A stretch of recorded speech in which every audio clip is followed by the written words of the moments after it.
What would you do if your pet ran away? Your puppy, your cat, or even your favorite toy went missing? Would you just give up or go searching everywhere to find it? Jesus once told a story just like that, about a shepherd, his sheep, and one that got lost. It's called the parable of the lost sheep. Let's find out what happened. There once was a kind shepherd who had 100 fluffy sheep. He loved every single one. Every morning he led them to green fields, cool streams, and safe places to play. He even gave each and every one of them names: Snowy, Cloud, Woolly, and the smallest one, Tiny. Every day the shepherd calls out to his sheep, "All right, my little ones, stay close. Don't wander off." But one evening, when the shepherd was counting his sheep before bedtime, 97, 98, 99. Wait a minute, where's Tiny? Tiny was gone. The shepherd's heart started to race. He couldn't just leave Tiny out there all alone. So he left the 99 safe sheep and grabbed his lantern. He climbed over rocks, crossed dark hills, and called out into the night. He listened carefully, but all he could hear was the wind. Still, he didn't give up. Then suddenly he heard a tiny sound. Bah, bah, it was Tiny, stuck in the thorns and too scared to move.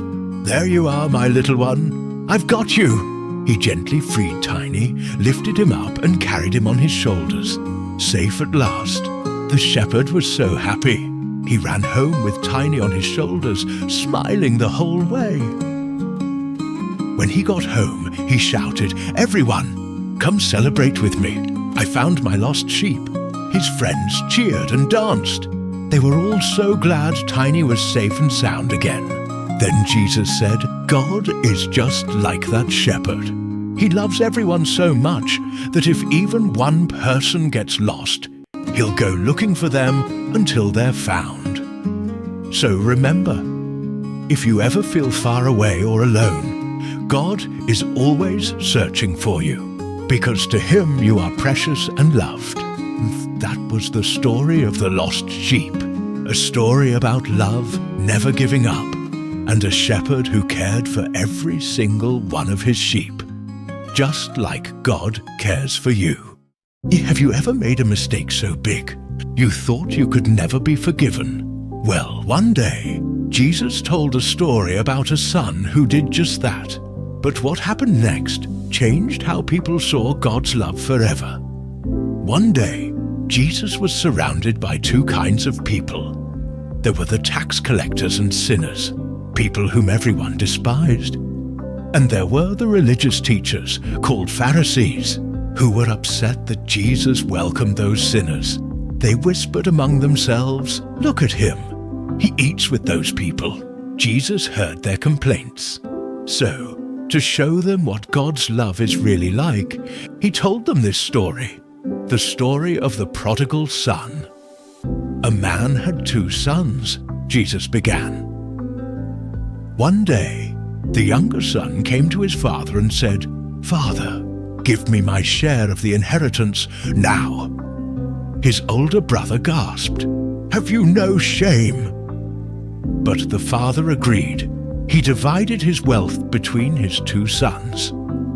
Not long after, the younger son packed his bags, left home, and went to a distant land.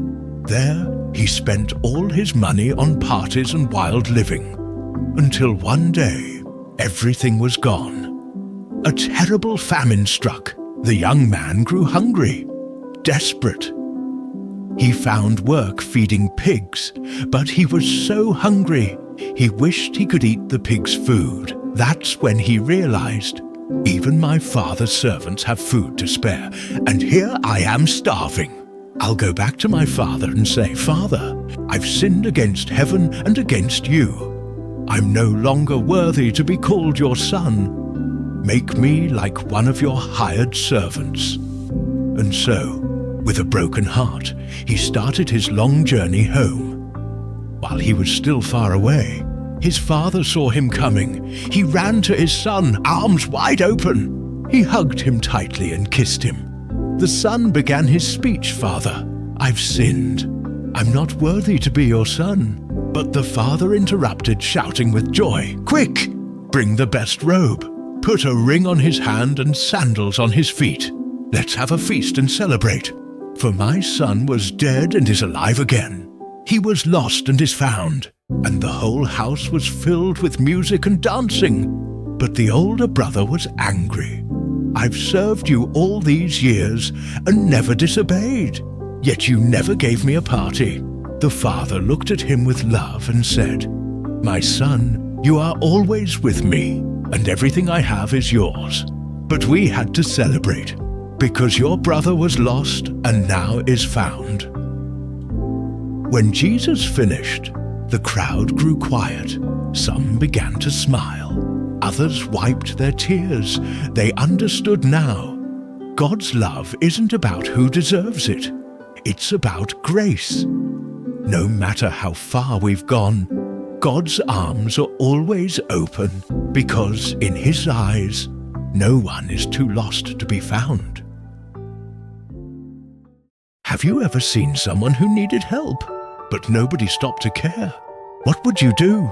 A long, long time ago, when Jesus was teaching people about God's love, a man stood up and asked him a question. "Teacher," he said to Jesus, "what must I do to have eternal life?" Jesus replied, "What does God's law say?" The man answered, "It says, 'Love the Lord your God with all your heart and love your neighbor as yourself.'" Jesus said, "That's right. Do this and you will live." But the man wanted to test Jesus again. He asked, "But who is my neighbor?" So Jesus began to tell a story. Once upon a time there was a man traveling down a long, dusty road from Jerusalem to Jericho. It was steep, rocky, and very dangerous. As the man walked, suddenly, out jumped a group of robbers. "Give us your money," they shouted. They grabbed him, took everything he had, hurt him badly, and left him lying on the side of the road. He was hurt, bleeding, and could barely move. The poor man needed help, but would anyone stop? After a while, footsteps were heard. It was a priest, someone who worked in God's temple. Surely he would help. But when the priest saw the hurt man, he stopped for a moment, then walked right to the other side of the road. He didn't even stop to check. Maybe he was too busy. Maybe he was afraid. But he walked away and left the man there. Soon, another man came down the road.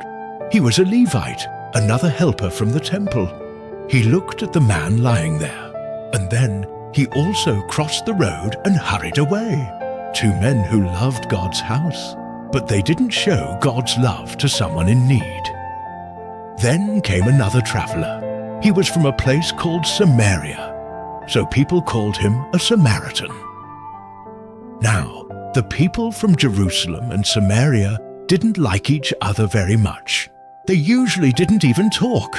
But when the Samaritan saw the hurt man, his heart was full of kindness. "Oh no, you're hurt. Don't worry, I'll help you," he said.